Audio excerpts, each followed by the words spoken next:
Nagkaloob ang Department of Science and Technology o DOST ng mga teknolohiya na makakatulong sa pagpapabuti ng pag-aaral ng mga may kapansanan sa bayan ng Odjongan sa Romblon.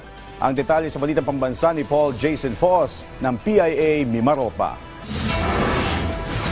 Nagbigay ng computer tablets at Wi-Fi router ang Department of Science and Technology Mimaropa sa pangunguna ng DOST Romblon sa 3 paaralan sa bayan ng Odjongan kamakailan bilang tulong sa pag-aaral ng mga estudyanteng nasa ilalim ng Special Needs Education o SNED curriculum.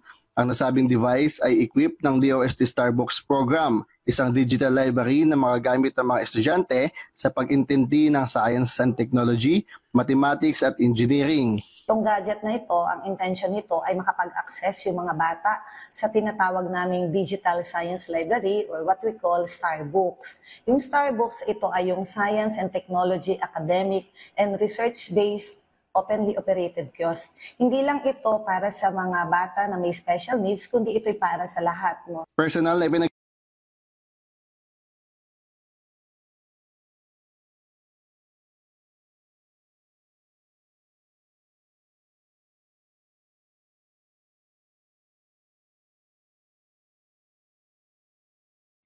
Proyektong ito po ay initial lang ito sa isang mas malalim at mas mahabang plano para sa Odjongan. Dahil ang bayan po ng Odjongan ay napili na isa sa mga beneficiary ng ating smart and sustainable community.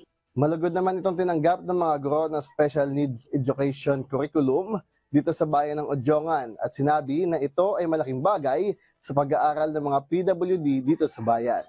Mula sa Philippine Information Agency Mimaropa, Paul Jason Foss para sa Balitang Pambansa.